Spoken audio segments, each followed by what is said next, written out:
Thank you. Hello, and welcome to today's Demography Workshop.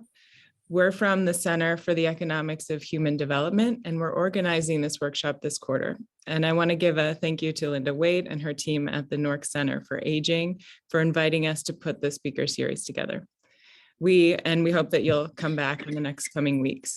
So our center's research takes an interdisciplinary approach to understanding human potential. So with that in mind, the theme that we've chosen for this quarter's workshop focuses on the early years of development. And I have the pleasure to introduce today's presenter, Dr. Erika Bocknek. Dr. Bocknek is an associate professor of educational psychology at Wayne State University and the principal investigator of the Families and Mental Wellness Lab. Her studies focus on understanding young children's emotional development in the context of family relationships, and her work takes a strength-based approach to promoting routines, rituals, and strategies that enhance bonds in families experiencing poverty and past trauma. Today, she's going to present her work on adaptive parenting and family processes that scaffold children's self-regulation. If you have any questions for her today, feel free to jump in or you can add them to the chat. So welcome, Dr. Bocknek. Thank you so much for having me. I'm so honored to be here and to be able to speak to your group. I just want to really emphasize that I welcome questions throughout. Feel free to unmic yourself and just speak up or put them in the chat, and hopefully we can have a great conversation. And to that end, what I'm presenting to you today truly is a conversation in progress among my research team and colleagues. And so I'm looking forward to engaging with you with that in mind. Thinking about these concepts is really in progress, and the way we think about ourselves as evolving in our various corners of work that we do in children's ecosystems. So the title of the talk is Adaptive Parenting and Children's Emotional Development in Brilliant Black Families. As an overview of the study, I will be presenting to you on a previous closed study, the TEDdy study, Toddlers' Emotional Development in Young Families, out of which there were several papers, including one in Child Development on adaptive parenting. We reference the model of ethnic minority child development, Cynthia Garcia-Call and colleagues model.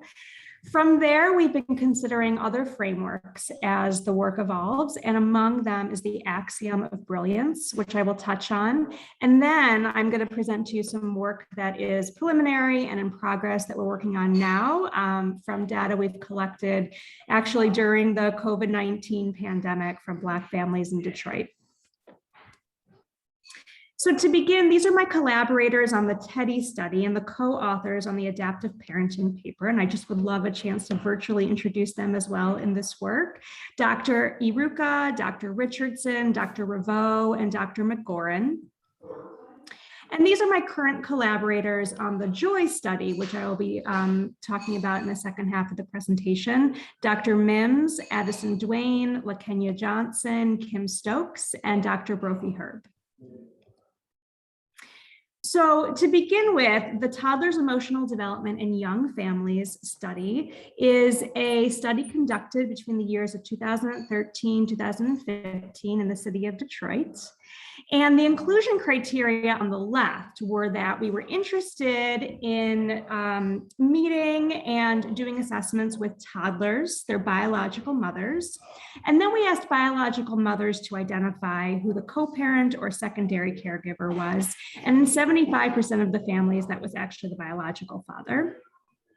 We intentionally sampled families facing economic adversity. 72% of the sample reported yearly income less than $15,000. We worked with WIC centers in Detroit, as well as to some degree, a few early childhood centers that were serving lower income families.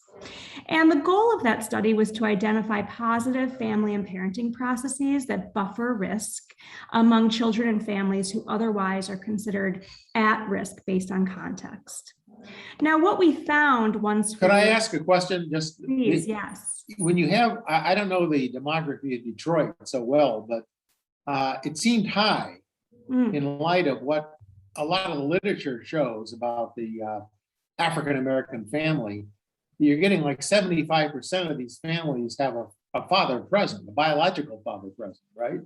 Yeah. Isn't that somewhat abnormal for this population? So, I don't know. So interestingly, and I'm going to throughout the presentation be talking a lot about the bias in the developmental sciences literature and sort of what's known versus what's assumed and how we kind of think about these data. It depends how you measure it. And that was really a big finding from the Teddy study. I've got a chapter in the handbook on fathering development, I think was the title. I can shoot it off later, where we actually really talk about this more in depth. Fathers are assumed to be absent if we measure presence and absence based on marriage rates. But when you ask families who is doing the parenting, not only are biological fathers more involved than previously thought, especially in children's early years, but Black fathers in particular are playing much more egalitarian roles in their families compared to, say, white fathers. So that's a population-wide description, you're saying. Well, yeah. I mean, listen, I mean, again, like we could go into the nuance about this a little bit more. I hate to sort of say all Black fathers are this way and all white fathers are this way. No, I understand.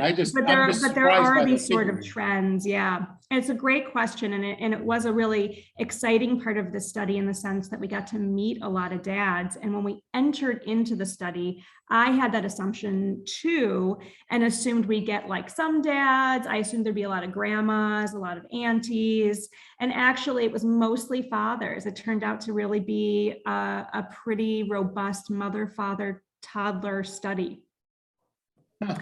That's interesting.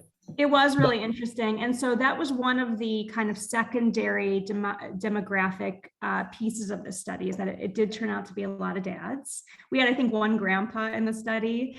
We did have a meaningful number of grandmas as well. The other thing about the study is that, again, kind of referencing the demography of Detroit, it's a city that's about 80% African-American or Black identifying. This was the first study that I conducted upon taking a job in Detroit.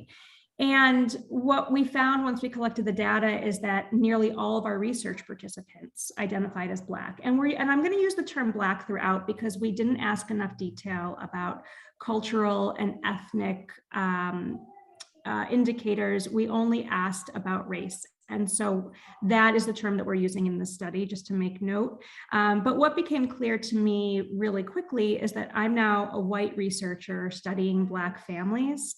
And I had to really grow myself to better understand that relationship and those data in more meaningful ways. And so tuck that in the back of your mind here as I'm talking throughout the presentation, because you'll hear how thinking has evolved and continues to evolve here. The other thing about this sample that but does this relationship of the biological father, does that include substantial financial support for the child and the mother? So the way that we asked the question, and it was not perfect. We sat in many a meeting to discuss exactly how to suss out who was the secondary parent. And part of why that's hard is because in many families, especially families who are from communities where kinship patterns are typical, where there are multiple adults providing care, it actually is a little bit tricky to say, but we don't have like $1 million for this study. So we really could only invite in one other parent. And who is that going to be? So we walked the mother through a series of questions, and we didn't ask financial questions. What we asked is if the biological father spends a consistent, meaningful, and regular amount of time with the toddler, then we would like to meet him. We would like to consider him the secondary parent.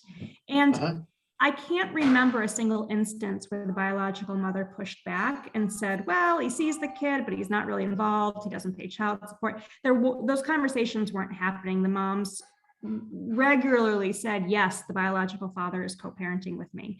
In a couple of occasions, again, the mother said, yes, the biological father is co-parenting. And also I live with my mother, who plays a really significant role. Or also my sister and I are roommates, and her kids and my kids, and we're raising them together.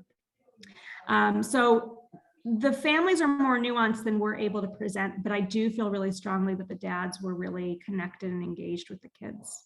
Mm-hmm. Okay. So the last sort of finding that was kind of a feature of this study, as we talk about characteristics, as although it was not an inclusion criteria, is that folks in this sample had pretty significantly high rates of both depression and PTSD. And it's just self-reported, right? It's not diagnosed. Self-reported, but we used standardized measures through which we could ascertain cutoff criteria.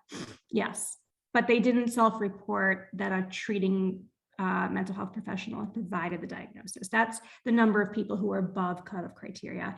And then there were large amounts of people in the data who had moderate levels of symptoms, who didn't necessarily meet thresholds, but who could be considered at risk when it comes to mental health. So this is the paper of specific interest today, Adaptive Parenting Among Low-Income Black Mothers and Toddlers' Regulation of Distress. And we based our work on this model, and you can see in the middle here, number 5, is this concept around adaptive culture. And in a nutshell, although there's lots to say about this model, this is one of the earlier kind of frameworks that really takes into account for the development of children who are from ethno-racial minoritized groups, the ways that social position racism, structural racism through environments like schools impact developmental competencies, and the way adaptive cultural indicators can impact, buffer, and also mediate those relationships. So we borrowed this term adaptive culture to think about adaptive parenting. What would it mean for parenting in this context to impact children's developmental outcomes? What we knew going into writing this paper that we had really learned, throughout conducting this study, my computer has a mind of its own today, is that first of all, race and anti-Black racism contextualize development and parenting processes. We know they play a role. Simultaneously, though, that's what's said in the literature, but simultaneously, we know that research embeds racism by assigning risk at the individual level. So in other words, though we know that structural inequity is to blame for a lot of the outcomes that we see, as developmental scientists, we tend to describe individual people as at risk, as opposed to really digging into ideas about structures and oppression. And when you mention risk, you mean risk for what? For failing behind school, or like what are you thinking in terms of risk? So I'm going to get to this a little bit more later on, but specifically what I'm referring to in this presentation is that time and time again, the developmental literature refers to Black parents, and especially Black parents who face economic adversity, as high risk in terms of parenting gold standards. They describe their children, and I should say we. I'm here too, trying to kind of grow from this perspective. But we describe children, Black children, as at risk for behavioral problems, mental health challenges, and yes, I think we could talk about educational deficits and the ways that we frame those kinds of things. But for the purposes of this presentation, I'm really hyper-focused on the development of early mental health and the way that gets framed. So but just to elaborate on point 2, I am confused by what this slide means exactly. So there's the kid is experiencing certain issues. I understand. Yeah. The mother is as well. But is that individual level, or is that now systemic? Or the family experiences, or the father, or the biological father? I just wonder how far above the individual level does this slide or your analysis go? I guess what I'm trying to get at is a definition of what you mean by systemic as opposed to individual in this context. You're going to conduct a survey, and I don't know what level it's defined systemically. It's a good question. I'm going to say, as a spoiler alert, you're not going to be satisfied by how we measured it, because really what I'm presenting to you in some ways is that we did a lot of learning, right? Like that's what the last slide was about in some ways, that I went out into the community and said, I want to learn about how children who face economic adversity fare and what their families are doing to help them thrive. And then I get all the data, I get all the people into the lab, and I'm like, oh gosh, I am now a white researcher studying Black families without a good framing for this study related to cultural context. And so I'm learning as I go. So what I can say for the purposes of this slide, but I hope to keep answering your question as I present, is that when we describe Black parents as rating consistently lower on measures of parenting, right? That happens in all of our measures of parenting. Right. Then when we write that up, what we talk about is, well, Black parents are overrepresented in categories of risk. And therefore, that's what's causing that.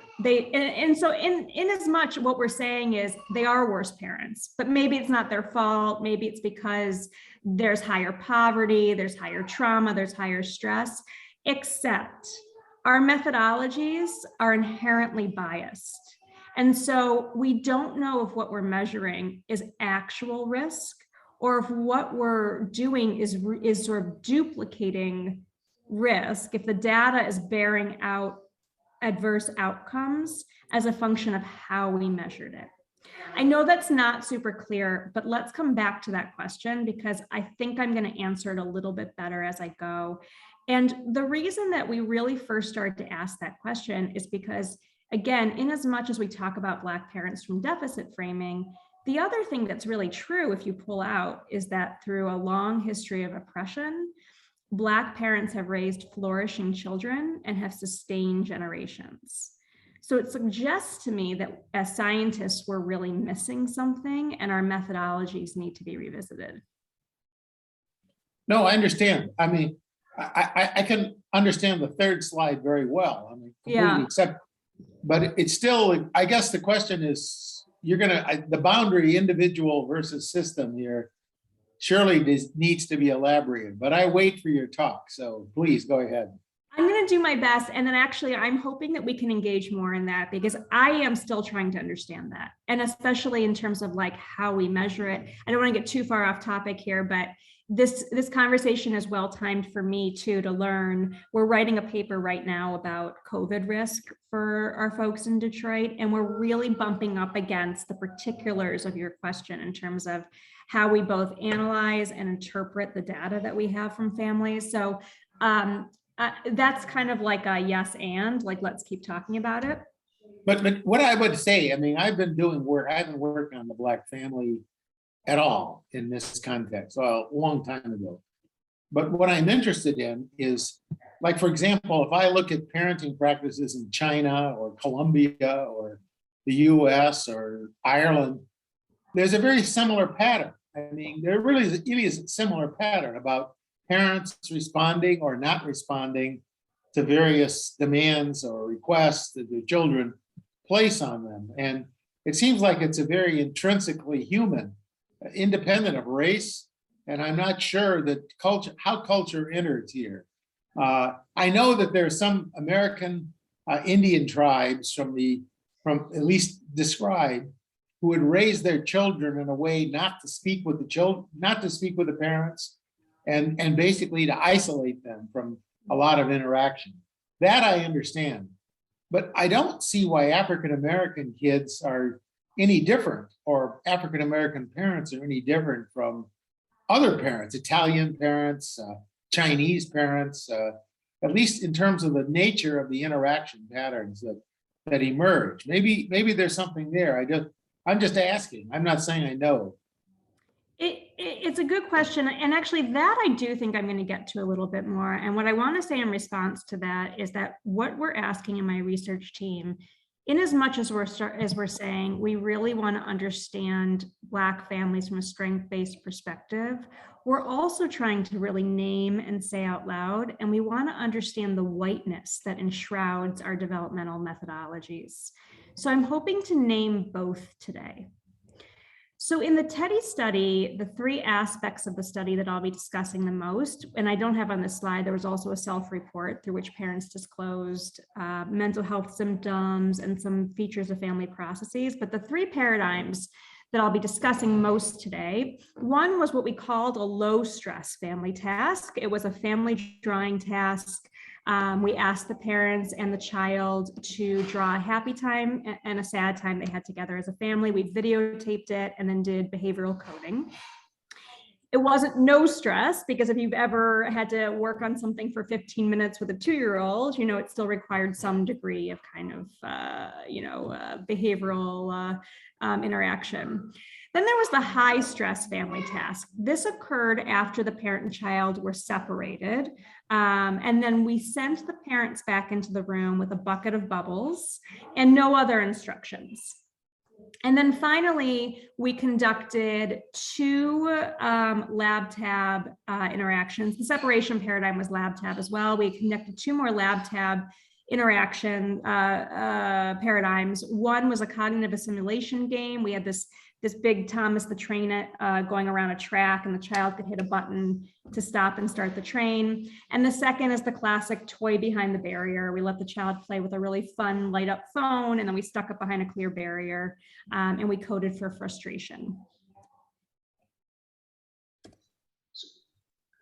So what is the idea of this measurement? So you're trying to measure how the parent interact with the child during these tasks? Is that the idea? First 2 tasks, I think I have the coding up here. The low stress task, these are the things that we coded for.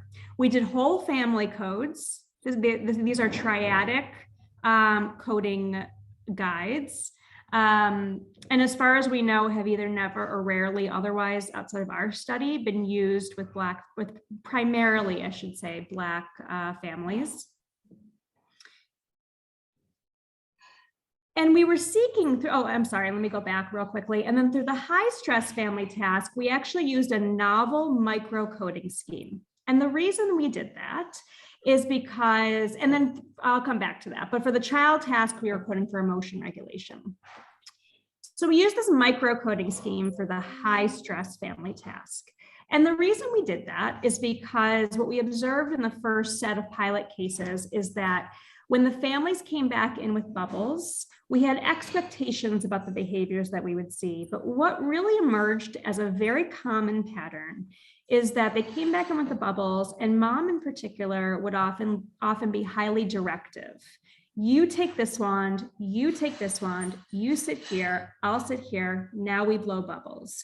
And we saw that behavior over and over, and we really started to say, this looks like a phenomenon that we need to understand better. So from a microcoding perspective, we simply counted the number of times we saw what we called commands, but I think also could be called directiveness, which I'll come back to later on. Would that also be known as authoritarian parenting? So this is an interesting question, and the answer is no, because it lacked hostility or negative affect, and it was, but we parsed that out a little bit later, because that's a good question, and that's sort of the point of this paper actually, is that if we hadn't counted those commands, if we only used our global coding schemes, typically that kind of behavior, especially when you have white researchers and a primarily white coding team, typically people misunderstand those behaviors as intrusiveness, negativity, or adult-centered behavior, that it is in some way the adult is trying to soothe him or herself by being kind of ordering the kid around. But again, we saw so many people do it. We said, well, they can't all be authoritarian parents, right? They can't all be negative with their kids. Something is happening here. Let's just count the behavior, and then let's look at it against our other data. So you're going to show us those comparisons, say with white families versus Black families? Well, this study was primarily Black families, but I understand, but in terms of framing your results, yeah, because this is going to give us some insight, I hope, on how Black families differ. I hope so. So what we did is we looked at those behaviors against our global code, and we chose the scaffolding global code in part for data reasons, but in large part for conceptual reasons, because among all the global codes that we had to look at, we had a team of consultants who felt that the scaffolding code seemed the least culturally encoded. And so what we've learned over time is that these global codes that are so widely used in the field, positivity, for example, warmth, are highly affect-based and performative. And this is where cultural differences between the coders and the research participants often show up and deficit frame the research participants. Can I ask a question on that? So Please. right now we're framing this as a black-white type of differences in measuring and how the white researchers are analyzing the data. could also be something about education, in the sense that like we're talking about families with like high levels of stress, high level of mental health. Maybe the parenting behavior during those circumstances are very different than the parenting behavior of the researchers, which are all highly educated by definition, right there. So I think that that's the assumption that's made, right? Like, I think that's usually what we say is that when people are under stress or they have lower education or they're poor, that they don't parent as well. I mean, that's the assumption being made when we say that, right? That there's a good way to parent where you would not order your kid around, where you wouldn't be directive. But what we were seeing in our sample that I'm trying to kind of hit home here is that this wasn't an aberrant behavior. And as the paper showed, it lined up really nicely with these other kinds of positive parenting that the field does agree is kind of gold standard parenting, right? Scaffolding. And then we also lined it up against the mother's coping. So was she, during this high stress moment, doing something positive in terms of internal coping? Had she, in low stress, scaffolded her child during the drawing task?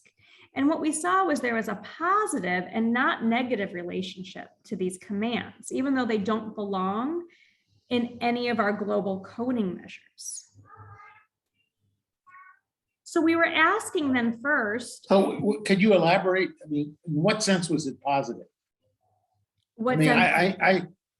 You saw it as positive. Now, would an African-American observer see it as positive? That seems to be where you're storing, I guess. Do you mean the commands? Do you mean the commands? Is that what you're asking? Yes, and I'm going to say a little bit more about that in just a few moments. But the point I want to make here is that at the level of data reduction, statistically, these constructs line up with each other. And so then we were also looking at our measures of what is optimal development. And what's the gold standard in the field is that we use the lab tab with toddlers.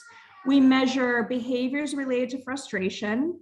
We measure RSA, which is the rate of their heartbeat under stress and also not under stress, and how much they're able to recover physiologically. And if there's lower behavioral frustration, we make assumptions about how well they're self-regulating during a frustrating task. And this was our hypothesis in the paper, that our adaptive parenting construct would be associated with lower toddler frustration. And the results bore out that finding. If you look on the right side here of the regression table, you see that there is a negative significant relationship between adaptive parenting and toddlers' frustration. Now, our discussion gets at what you're saying, and there's a lot of text here, but I knew that this would be a thing that would be. Wait, could you go back to that table? And you went over it very quickly. So what are you finding here exactly? I mean, so toddler positivity, this is the action of the parent or caretaker towards the child. Yep, so parenting is this line here. This is the adaptive parenting predictor. Okay. We looked at the relationship between adaptive parenting and the children's positive emotional behavior during the cognitive assimilation game. That's the left side of this table. Mm-hmm. On the right side of the table is the association between adaptive parenting and toddler frustration. And this was really our hypothesis because, again, what the field says is optimal emotional development is lower levels of frustration and anger when faced with a challenging or frustrating task. So we were really at this point trying to say, we were really interested in this commands behavior. It's just like what you just asked. Well, who says it's positive? Well, what we're telling you is that the data is telling us it's positive. It's significantly lined up with other positive behaviors in terms of parenting, and together the factor predicts lower childhood frustration. And so what we really wanted to say in this paper is that but you must have both black and white observers doing this coding, right? Yes. So the question is, how do their views differ? That seems like it's really central to what you're talking about, right? Yes. So the black observers somehow react to this situation in a different way than white observers? Well, the short answer to that is I've learned yes, because now what I'll present in the second half of the presentation is about the new work we're doing with a broader set of Black scholars and colleagues and consultants. And we're using a whole new coding scheme that was written by a woman who is a scholar in the area of family and child development, is herself Black, and has a longer history than I do of studying Black children. So the short answer to that is yes. And I think I'm going to be able to answer that question a little bit better with some of our newer data. Okay. But what we wanted to say really in this paper is those commands, which reflected in your questions, people typically think of as related to kind of a more negative style of parenting and a function of stress. Like, I'm so stressed, I'm just going to tell you what to do. The environment is stressful. I have to prepare you to be in control. What we were really saying in this paper is that it may not be that at all. It actually may be an intentional and positive part of parenting and part of a more global construct. And the reason we're missing it is because most parenting and emotional developmental literature focuses on white parent-child dyads, but we don't name the fact that our methodologies reflect white values about parenting and child's behavior. But that goes back to my question, right? It seems like it's not necessarily like a race thing. It could be something about the circumstances that are different, right? In the sense that our measures of parenting are applied for the average family in the US, but maybe across the world, but mostly in the US. But then if you go to like more specific contexts of high stress contexts or contexts with really high levels of depression, then the type of parenting that work are different. And I think that's a little bit what you're saying, right? The type of parenting that work in some circumstances might be different from the average. But then I guess the point that I feel like I can say is that the way we're measuring parenting is not objective. And so I don't have a full answer to your question, because I'm not here to say that we have to throw out our ideas about how economic stress impacts families and development. But I do want to raise and interrogate the constructs we're using and who we say and how we define what is quote unquote good parenting and optimal emotional development. And so this is where we are now, is to interrogate those constructs. What is good parenting?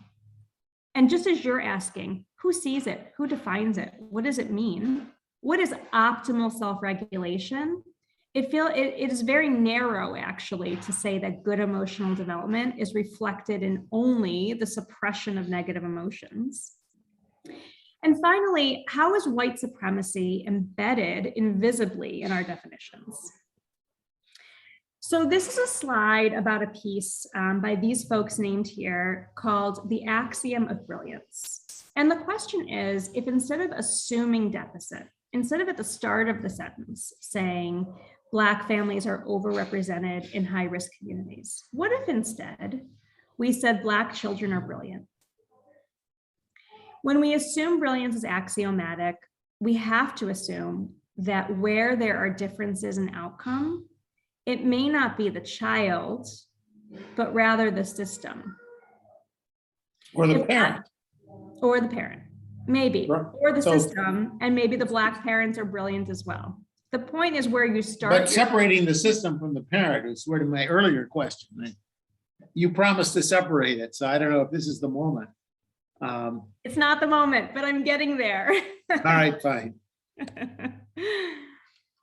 This is the current. No, so you're assuming people are equal. I mean, they're born equal. I agree. I mean, it's children. I don't know if they're any more brilliant than white kids, but they're basically kids. They have all this potential. Black, white, Asian, any other, all that I accept. So that's fine. And then I thought in the world of child development, we said, okay, there's a fundamental equality, and the environment plays a very important role. Yes, but then when we go to intervene, what we do is we teach parenting. Our home visiting programs teach parenting to the family, to somebody, parent. Yeah. So then what we're assuming is the problem is the parent, that she doesn't know how to parent. Yes, you're going to show us that she does. Well, that is exactly what we're trying to interrogate. Is the problem that the parent doesn't know how to parent, or is the problem that we are measuring parenting in the wrong way? Well, let me give you an example. The previous speaker in this series, Orla Doyle, was talking about a parenting intervention in Dublin, slums of Dublin. There's no race involved, they're all Irish. And no racial issue involved per se. And she did find very strong effects that promoted the well-being of the children for those kids, those families where there was a parenting intervention that allowed, that it fostered interaction between the mother or the caregiver and the child. So what would you say to that? I mean, this is now totally devoid of race, and it's totally in the context of Ireland. I don't know that Irish parents are any better or worse than any other parents, but they were improved. So you won't deny that kind of evidence, right? I will not. I'm not saying we should throw out all parenting interventions. No, but I'm saying that to the extent that these are successful, how can you draw on those studies to inform this study that you're doing now? We know that parenting matters. And so in the presence of it, it's beneficial. And by elimination, or by, this the converse more or less would be to say, if we don't have it present, we're not going to get those same benefits. That's the control group. So why can't we apply it here? I mean, I don't know how Irish children would compare to the children in Detroit, but I'm just wondering if there's some way to benchmark what, because right now it's not clear how you're going to get at this question of whether it's the parent or the system or something. Let me present the next few slides and let's come back to that question. And I just want you to know, it is like a dream come true to be able to debate this with you. So I hope we can come back to this conversation. Well, dreams can turn into nightmares, so watch out. No. It's exactly the set of questions we're asking. It's just wonderful to be able to talk to you about this. Well, I hope it is, but this is the you may not feel that Axiom. way in an hour from now, but go ahead. Yes. No, not at all. And also, I think what I'm not saying enough is that my work is very US centric, and that is a bias in what I do. And you're really bringing in a lot of questions from the international literature, and that's important. What I want to say here is that this is, these are some of the great thinkers in the developmental sciences. And this was a not too distant in the past, 2005 review of the literature. And they just said, on all measures of parenting, Black parents are deficient compared to white parents. And then they said, maybe methodology is to blame. Maybe. So here's a bit from a different field about white supremacy characteristics. And my research team and I are reflecting on how this impacts our work. The quest for universal perfectionism, the idea that there is a good way to parent, quantity-based measurement. I'm just curious about the title. Yeah. To me, white supremacy, I think of the KKK burning crosses on lawns and I know. Riots. I mean, all of you saying is this is white parenting practice versus Black, right? Yes, except that it's not just that it's whiteness and it's there's power in it, right? And when we say there are these universal standards of what a good parent looks like, who's defining that? And if it's whiteness culture, then that becomes supremacist in sort of how it's used. It's oppressive. Well, okay, maybe so, but I guess in the end, if we look at the results, say 18-year-old children exposed to different types of parenting, I'm not sure that it's so much a matter of a preference for one group or another, or a statement about, so in the end, we want to look at how the kid develops, what life the child has, right? And so isn't that the standard? So I'm not saying that there's particular favored mechanism or another, but in the sense we can do some studies about how well children succeed, okay? That's true. And so I guess, I don't know where that's gonna figure into what you're saying. Yeah, let's come back to it, because I don't think nearly enough. I think that's a thing that we need to grow and kind of think about what this means for ultimate outcomes. Yeah, but that's to me the measure. The final measure is what the kid lives. And I guess the issue is, if you think the methods, well, anyway, we're going to get off on a tangent here, but that would almost immediately force you to a conclusion. If you thought that this was good in some sense, that you measured like a child response, you'd say, well, why don't the adolescents or the adults grow up in a better way as a group? And then you could argue, then you'd have to sort of appeal to some kind of systemic racism later down the chain. Yes. I worry that you're going to be forced into that syllogism without having really established the first part of it. So anyway, keep going. Yes, I hear you. So these are our critiques of the field. When there are deviations that demonstrate Black parents as risk-based, the place that we often go is to say that the historical vestiges of slavery have created a racist society and oppression, and as the sole explainer of parenting and child development. And yet, when we have samples of primarily white children, which are many, we don't talk about white history of slave owning as enshrouding and encoding how parents behave. But what if you chose a different sample? What if you chose a sample of Appalachian whites living in Ohio? There's a lot of discussion. The similarities in the son of culture and there's a lot, and they don't do so well either. And that has nothing to do with slavery. It has to do with a certain culture, which is not encouraging growth and development. I don't know how much you benchmark it against these other factors that are going to maybe be comparable to what the Black children are experiencing. I don't have an answer to that. I have to be honest. It's not a population I've ever studied, and I don't know how to sort of figure that thinking in to what we're doing here. But the conversation I'm really hoping to invite you into now is how we're trying to interrogate and think about how we measure things and why, and who has told us this is what's good and necessary.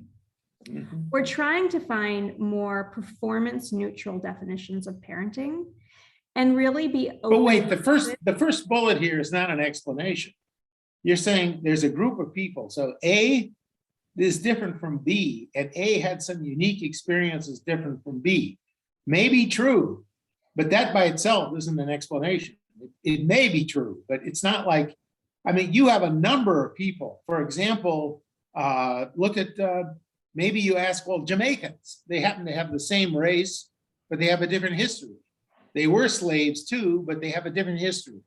And, or other groups, Haitians, I don't know all the various forms, but is there some way to use this kind of variety of experience to essentially trace the differences? So I don't know how Haitian mothers are responding to their kids.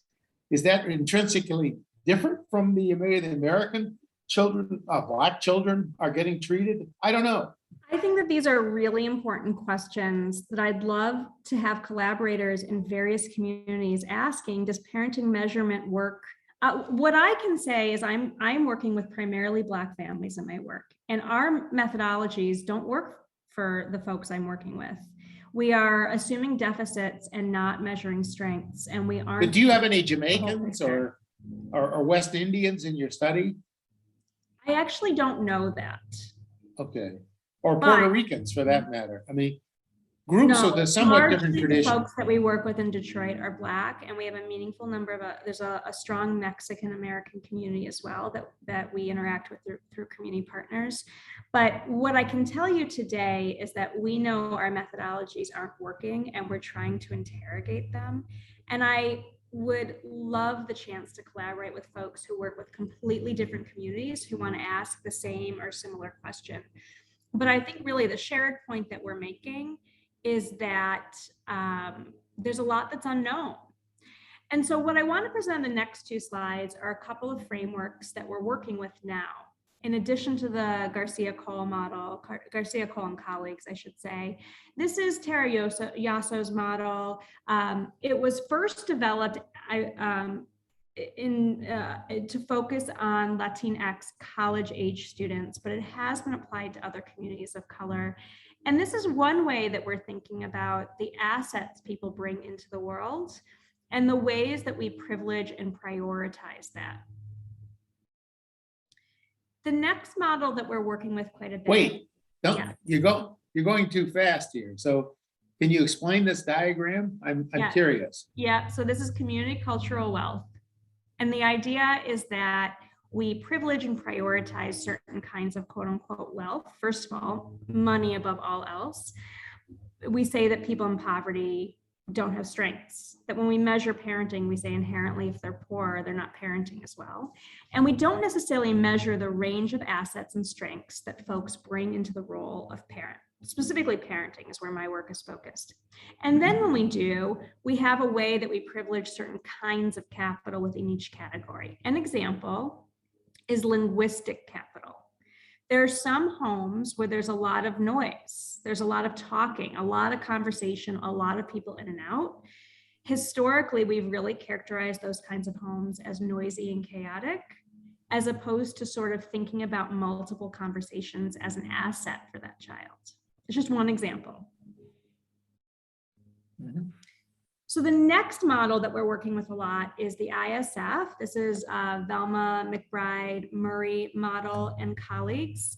And this builds on the model of ethnic minority child development in that this idea of the historical vestiges of slavery are really at the backdrop of the way we think about child parenting and family development. This is also a model that, in a much more nuanced way, names promotive factors in addition to inhibiting vulnerabilities that exist at the level of the family. And I think this is helpful in kind of thinking through that question about structural versus individual, and how do we tease apart the characteristics of each level of the child's ecosystem. So we're in my lab thinking a lot about path F, ordinary Black family magic that include family cohesion, racial socialization, and positivity. And that has led us to the study of joy. And this is in response to some of the questions earlier about like, well, what aren't we measuring? What would it look like? When you say this is good or this is not good, Black joy is a common conversation out in the world in terms of how folks cope, face oppression, and raise children to thrive, but it is not centered in the developmental sciences,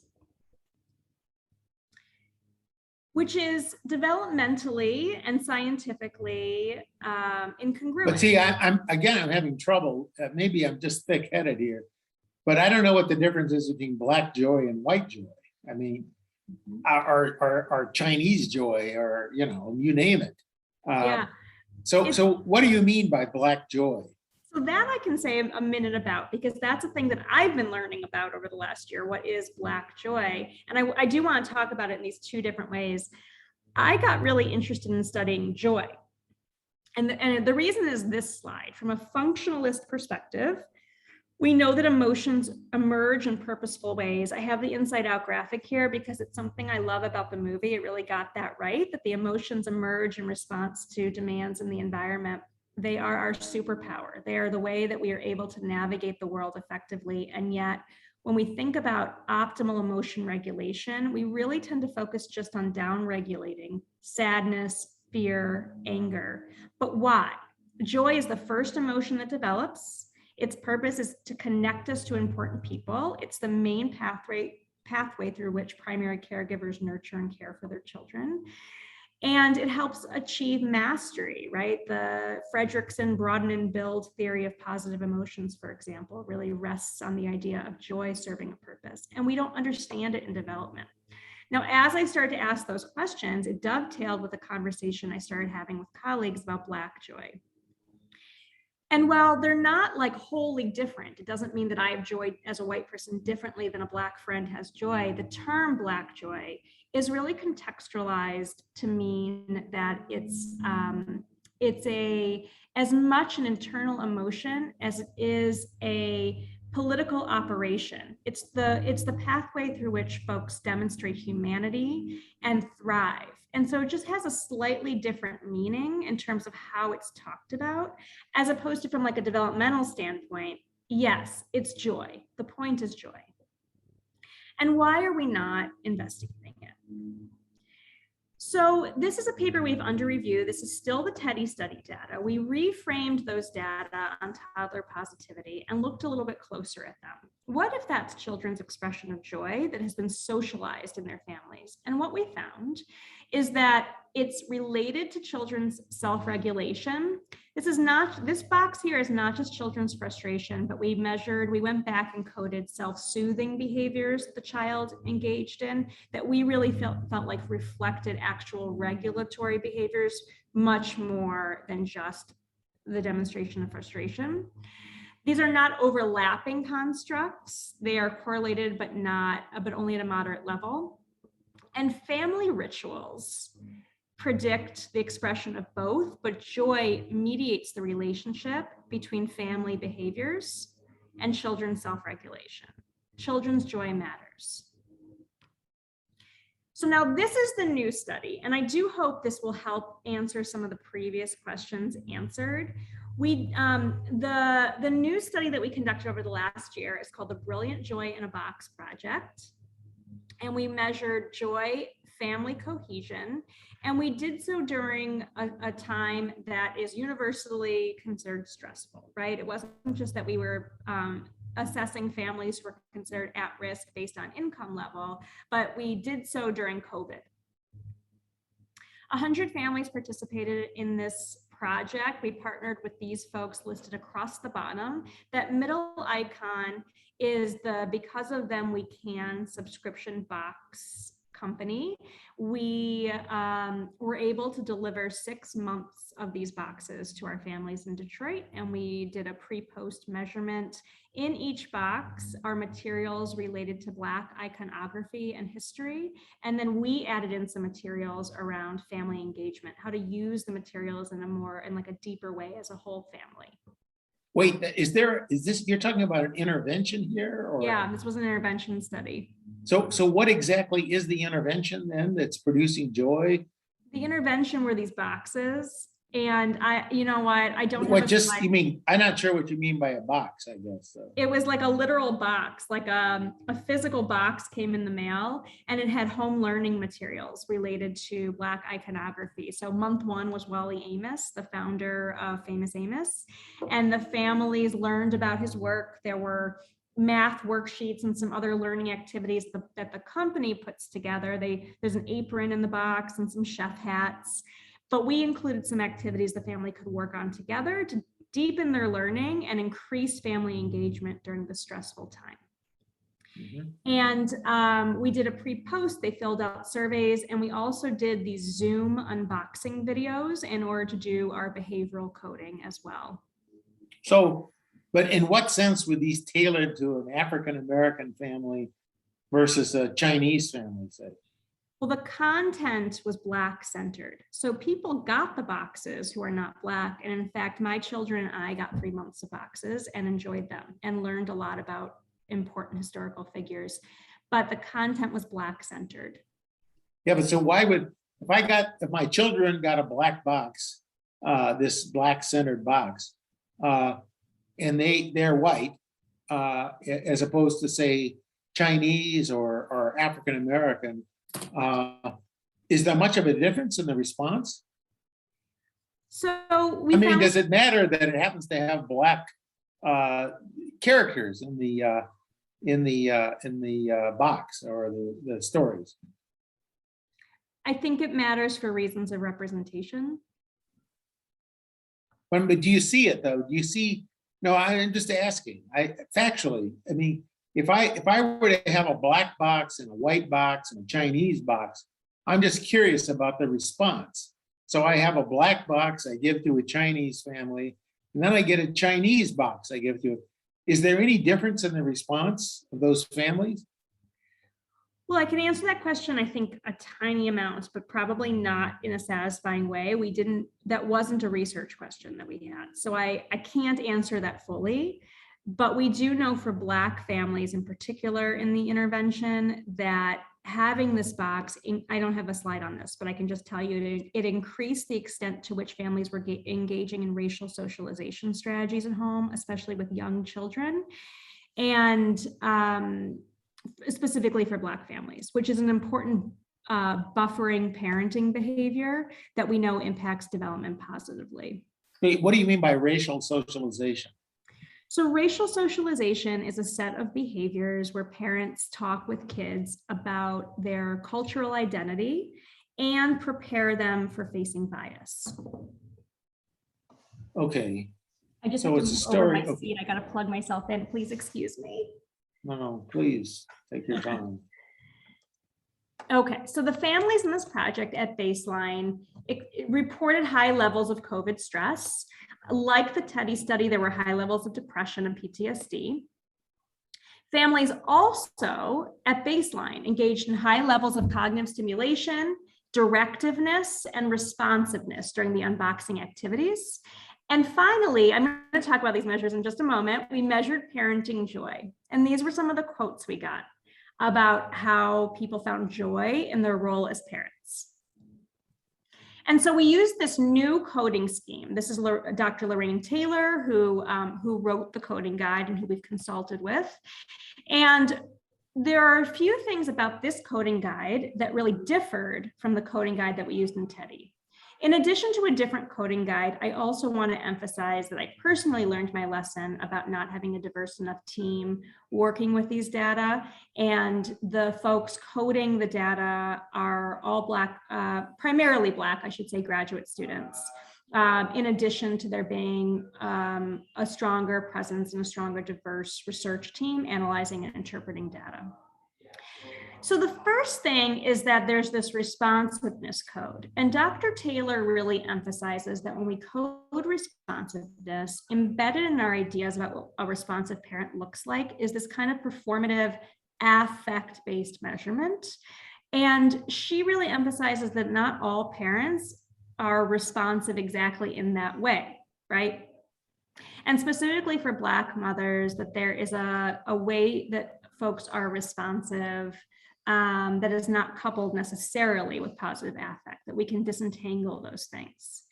The next two codes that were really exciting for us, again, based on sort of what we were kind of stumbling upon in Teddy, is this idea of positive control and directiveness versus negative control and restrictiveness, that we really had a chance to separate those two behavioral definitions as we sought to understand what good parenting looks like in our community.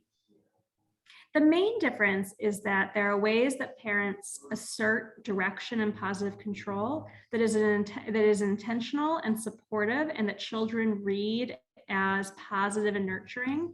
And the main difference is the degree to which the parent's intention is child-centered versus parent-centered.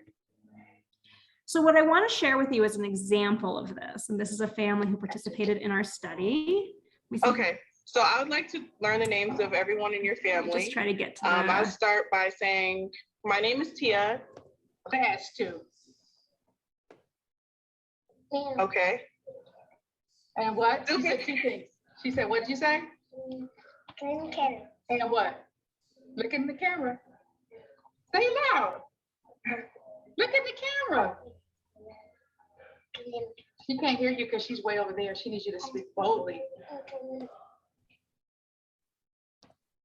Oops, did it freeze? Oh, man.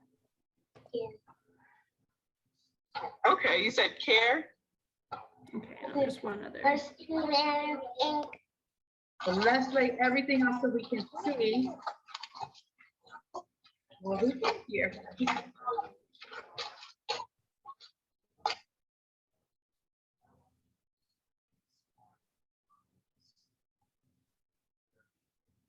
So now, right from right here. You got it? There you go. Careful. Let's don't grab the stuff as you take it out. Be careful. We don't know what it is. And let's lay it out. Whoa. You got this one? I'll take that. Oh, Bella found more stuff. Thank you for that. Okay, so this is a mom who's highly engaged with her children. Her children are highly self-regulated, working through the task materials, rated highly on multiple measures of parenting.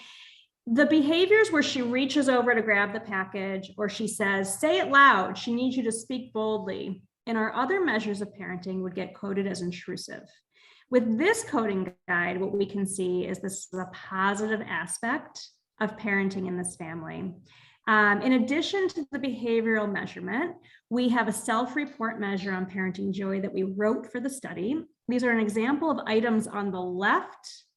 What's on the right are items from the Parenting Stress Index, which is really the current gold standard for how we measure parenting behavior. There does not exist a measure like ours currently that measures how people enjoy and take pleasure in their role as parents.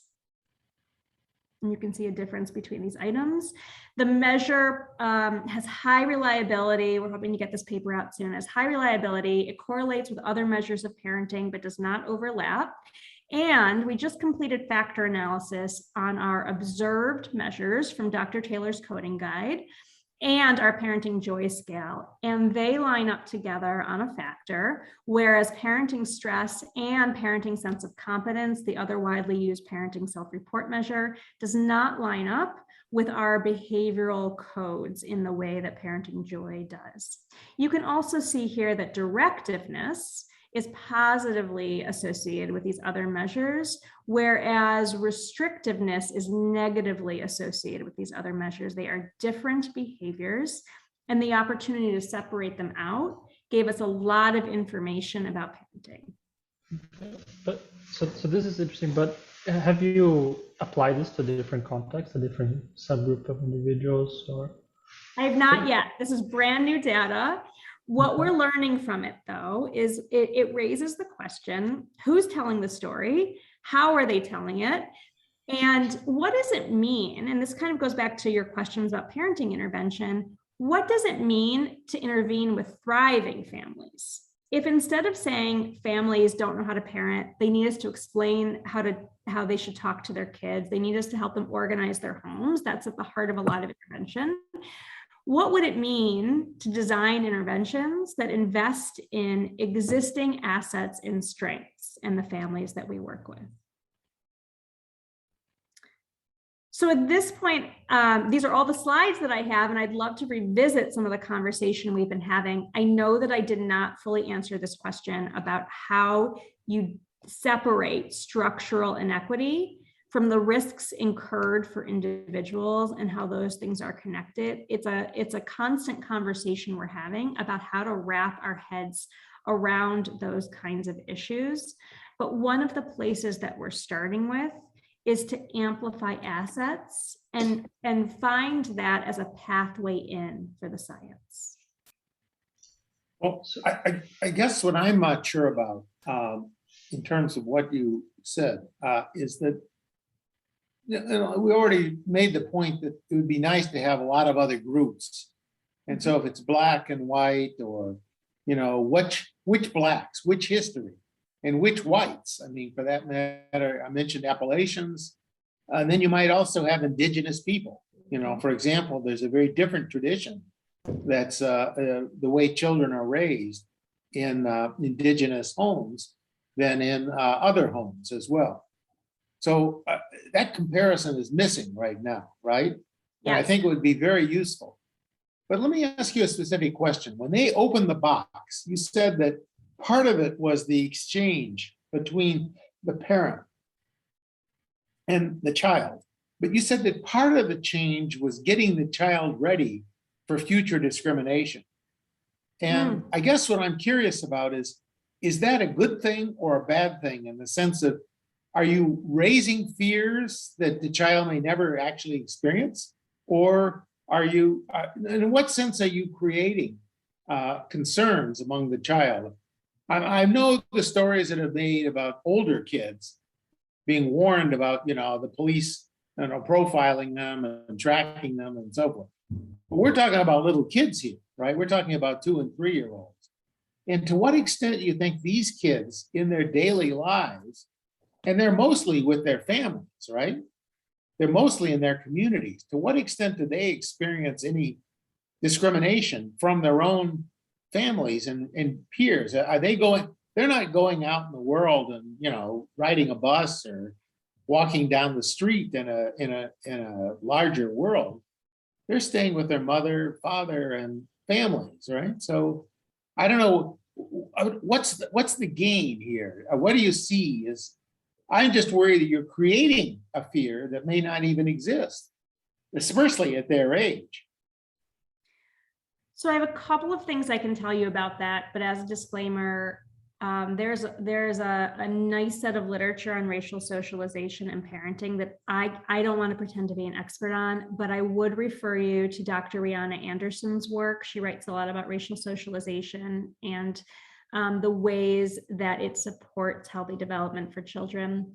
But the second set of things I can say to you is that we conducted a study a couple of years ago, a qualitative study interviewing Black mothers about racial socialization in early childhood, because our questions were really, a lot of families refer to this as the talk, and it often occurs in kind of middle childhood and later. And we had a lot of questions about what the developmental arc looked like in early childhood, right? Because all parenting processes have a developmental arc. I don't wake up one day and say, today's the day I'm going to talk to my kids about romantic relationships, but rather throughout their lives, there are things that I've said about affection and love and intimacy that have built a foundation for the day that now I have a tween and we're actively talking about who has a crush on who, right? But there's ways that I've peppered that conversation throughout his life. We know that there's conversations going on around racial socialization in early childhood, and we want to learn more about that and hear more about that. So a doc student I work with who's really talented, Kim Stokes, who is also a collaborator on the Joy in a Box project, is currently working on a paper on this. And some of the things that she has found is that moms are talking to their children about race and potential for racism and oppression, but at the same time, they are also protectively guarding that conversation, perhaps in line a bit with what you're saying, that they are thinking a lot about developmental stage and timing and being developmentally appropriate in how they introduce these ideas and sets of information. Yeah, I'm just curious about when this notion of perceived racism sets in terms of the developmental stage of the child. For me, a 1-year-old, I don't think a 1-year-old is going to have a lot of perception of racism. The mother, the 1-year-old is with the mother or the caregiver, father maybe, and the uncle and aunt. And they're probably going to see only people who are African-American if they happen to be African-American. So I'm just wondering at what stage, is it when they move into a more integrated environment? Then I can imagine that, but that would be more like 5 and 6. So I'm not quite sure are you building a sense of paranoia for a 2-year-old? I mean, I guess my question is literally, who's going to discriminate against the 2-year-old? I mean, you think a policeman is going to come along and shoot a black baby or something? So let's put that kind of extreme aside. And the baby who couldn't do anything about it anyway, the policeman wanted to do it, I suppose. But I'm curious when this racial consciousness emerges in the life of a child. I wonder how early it is. Sorry to interrupt here, but actually I think there is a set of literature that looks specifically into this. Like, when does kids know that there is racial differences exist, and when do they start this racial socialization differences? Okay. And I don't recall the specific age or like how they did the study, because there's a whole set of literature on this. But basically, actually, the idea of that, like, we look differently and we belong to different groups. This idea can emerge quite early on, and that's. The psychologists are still trying to figure out how that idea came about, but the current hypothesis were like, these are social cues that kids pick up from their social environment and how they see adults interacting with each other. And their groups, the social groups that they normally interact with, those are all things that they learn from their environment. But that's only when the environments are mixing. Suppose you went to China and you ask, how are Chinese, you think a Chinese child has a consciousness about being Chinese? The child has basically a consciousness of being a child, a sentient being. I don't think race or any of the other aspects enter. It's only in conflict, right? It's only when you're mixing people who you start getting this kind of. So that's why I'm asking. It's partly socially determined, by when you're confronting people who are not like you. Yeah, so I think that's another set of the topics that people are looking into, because for immigrants, that's a different set of story. The first generation immigrants sometimes do not recognize how their immigrant children are experiencing discrimination in social settings, because the second generation, or like children who are born in the US, they may encounter discrimination in school, but they are not prepped. As Professor was earlier referring to, they didn't have the talk. So, no, I understand, but I mean, we're talking about kids in second and third grade. Here you're talking about kids who are 2 years old, toddlers, infants, and they're living in a fairly protected environment, I think. I don't know how racially mixed and how much racism you would say exists in the world of a 2-year-old. I don't know that. Well, let me say this. I'm just going to throw this out there. It's, again, I can't speak to this expertly, and I want to really guard that I am. Well, both. none of us can either. So, but don't overrate what we know. But there are people working on this, and the only thing that I want to challenge you on here is the thinking that race and racism do not enter the life of a Black infant or toddler, even though we started the conversation talking about how structural racism is a thing. And so the effects of it are confronted for families even during the prenatal period. Now, I understand what you're saying is that for you, it's a question of active consciousness, that I am of a particular community and I am different, right. and somebody's going to dislike me. But there is a wealth of literature suggesting that it does not build paranoia, but rather strengthens children for facing a racist world. The other story that I can tell kind of anecdotally is that I was saying to a friend, happens to be a Black woman, many years ago when one of my kids was little, that I overheard my husband having a conversation with her about like the status of women in the world. He was saying something about wanting better for her or something. And I was like, don't tell her that. She's so little. She doesn't have to know how the world is. And I was relaying this to a friend, and the friend said to me, you have the luxury of not having to worry about that. And that really hit home to me and really made me think and understand a little bit more about what I don't know about raising children who are of a minoritized group. Well, I'm very curious about these different parenting patterns. I think it's great to investigate it. So, but I worry about the way it's framed, in the sense that I think it's, just at a certain stage, I don't think this is an issue for the kid. Maybe, the parents may be discriminated against, the parents may suffer abuse, the income may be lower. I grant you all that, but that's not directly what the child is experiencing. It's what the child is experiencing through the effect of the outer world on the parent. But the child is protected, I think. I would think if you see your parent sad after an interaction with something, or upset after an interaction, say, for example, the kids in the back seat who may have seen their parents been, pulled out of a car by a police officer, just questioned, and generally you see your parent frazzled, I think that's going to scare you as a child, or you're going to internalize that. So I would say that. And I would also say, I've read a lot, I don't know that I've read it in literature, but certainly in like opinion pieces and things, that memories, especially for Black girls, like as early as preschool, comments on their hair.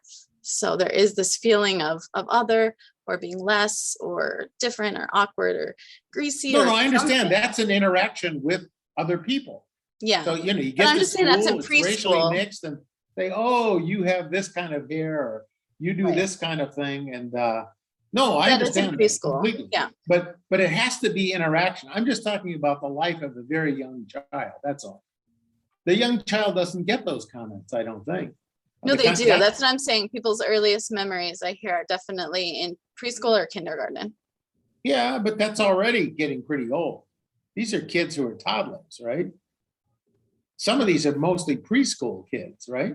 So in the Brilliant Joy in a Box project, actually, we had children who ranged in age from infancy, actually, through adolescence. We were intentionally creating a whole family engagement intervention, which I haven't touched on yet, but that was another exciting thing for us, that often we think about parenting in age-related buckets, except that's not how families live who have big families, and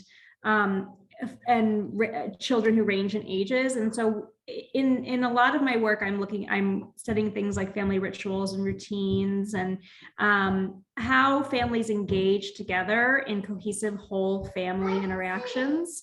And this was a really fabulous example of it, that when the family did the unboxing activity together, the first box, for example, was Wally Amos, and we asked them to create a family cookie recipe.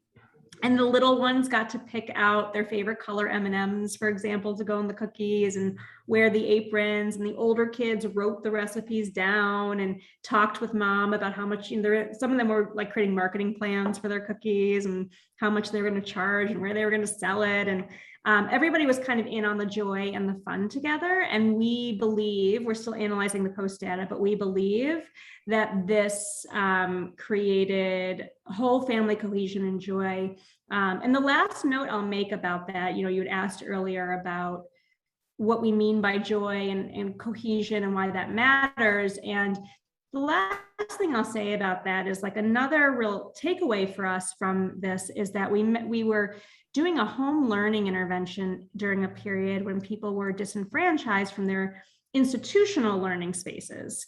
And parents reported a lot of distress around trying to bootstrap kids' learning during this time.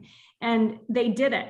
They were teaching their kids at home and downloading additional activities and filling in the gaps, but not without great cost to parents' stress level. This was an intervention that maximized home learning. There were literacy components and math components and social emotional components, but it did so in an engaging, joyful way. And we believe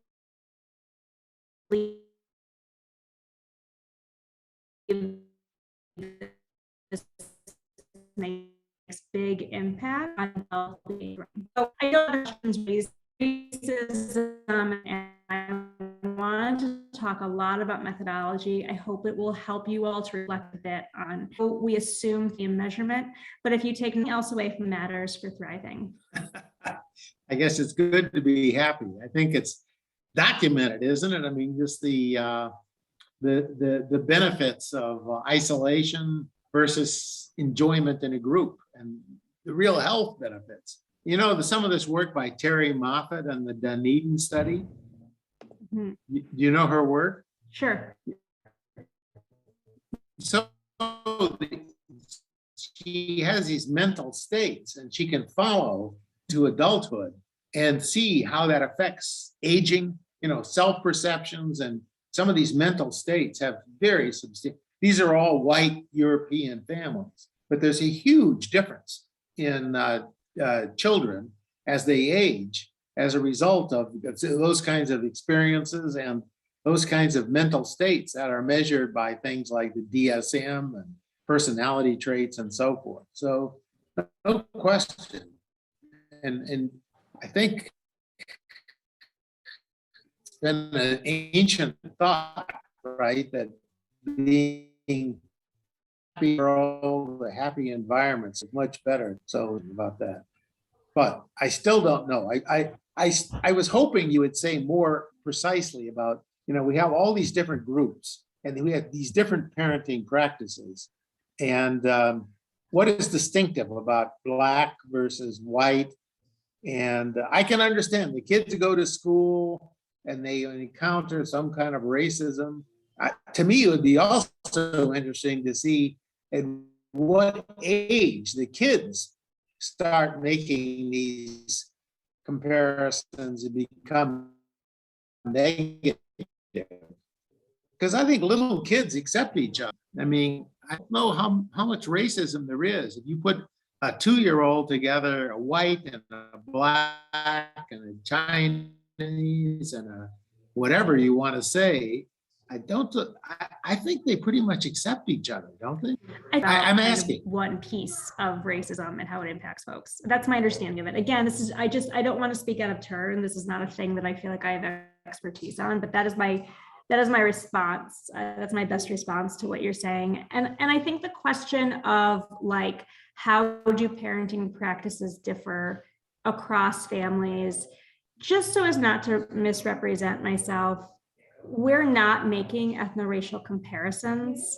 What we're really trying to do is conduct strength-based, Black-centered work, amplify assets, understand families, and meet them at the level of thriving, all the while naming that our standards that we're applying are not necessarily objective, that everything holds bias, and that we're just trying to hold all of that and interact with our families in loving and supportive ways, that we believe that that's ultimately what helps children grow and be their best.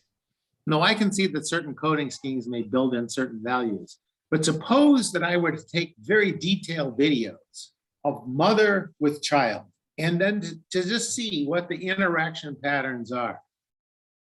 Would you think those patterns would be fundamentally different in an African-American population than in a white population or an Asian population? Maybe so. I just don't know. I think somebody's making a comment here. Yeah, I would like to add that the insistence on having a white comparison group is another way of how white supremacy shows up. Yes, I agree.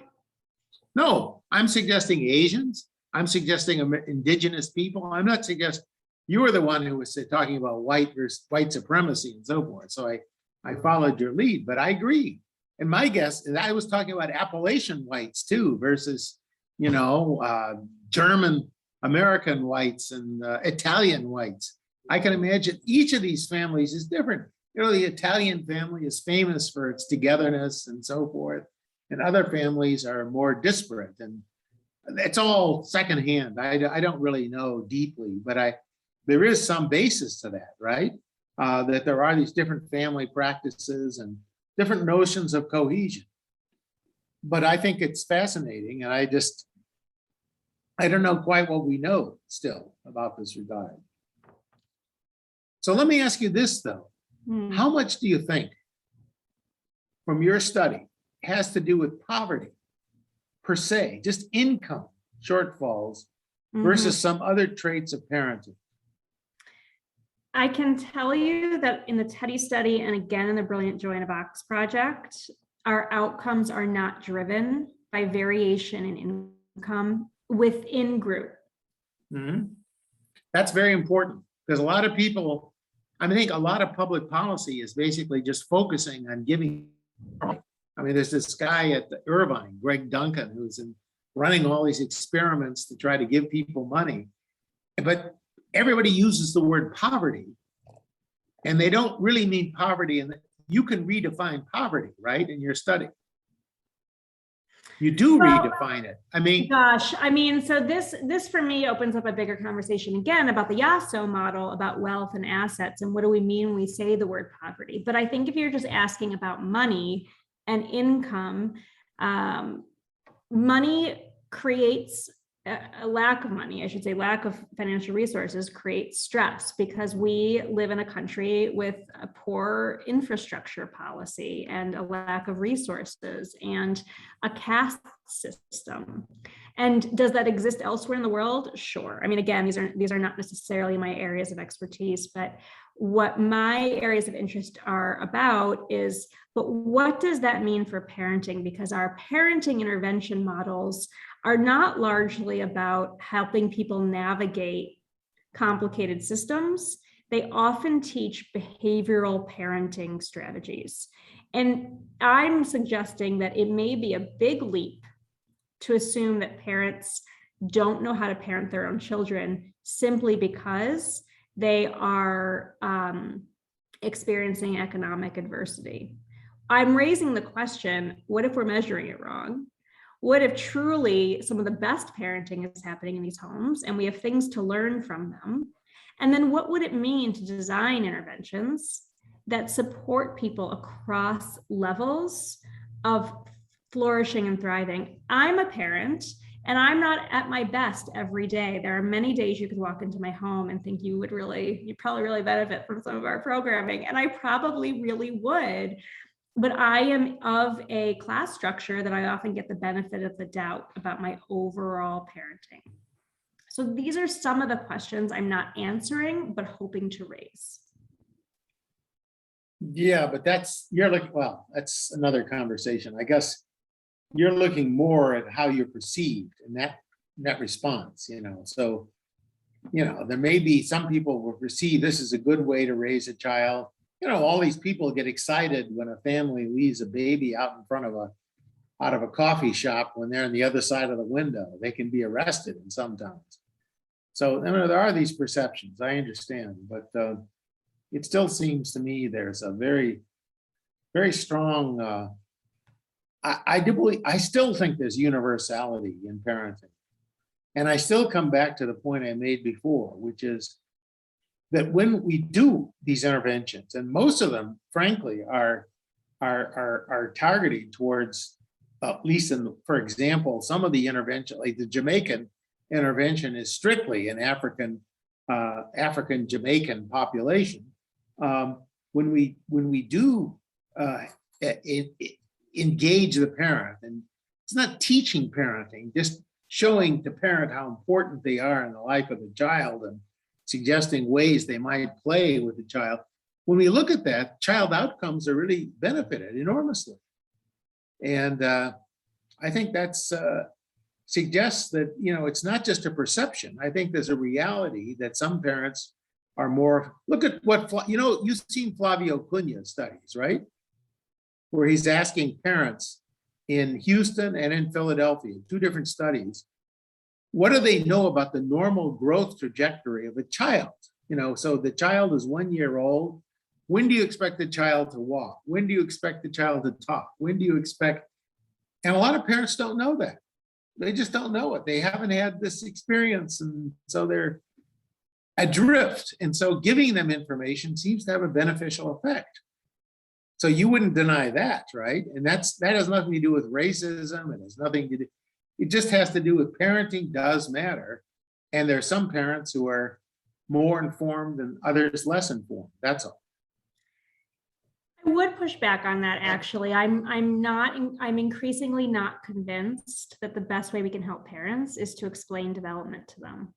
Oh, no, I didn't say it was the best way. I completely agree. But I'm saying when it's done, it seems to have positive effects. No, I don't know what the best way is. I think it's a great question. We don't know the best way of all these practices. There's so many different models out there. I don't think we have anywhere near a notion of which are more effective than others. I completely agree with you on that. Mm-hmm. I'm making a more modest point that when we do those interventions, they seem to be beneficial. That's all.